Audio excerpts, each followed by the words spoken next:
conducive for the move of God. We invest ourselves into the religious essence of our flesh, causing us to shout and dance and speak in tongues, that we miss the purging process. That we miss the purification process. That you miss what God was trying to burn out of you. And I come to tell you tonight that we say that this is the night of fire. And yes, it is the night of fire. But I'm here to tell you tonight that tonight is your night for God's fire from heaven to burn everything out of you. To burn everything out of you that's not like God. Hallelujah. I done got to a point where I'm sick of mess. I'm sick of my mess. I'm sick of your mess. I'm sick of Bishop's mess. I ain't say Cook, I said Bishop.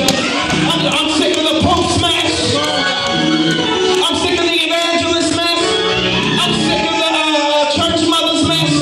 I'm sick of the brother's mess. Just sick of mess.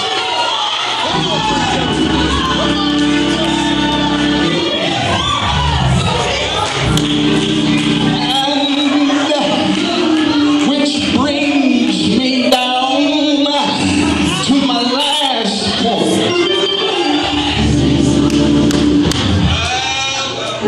Can y'all help me preach this?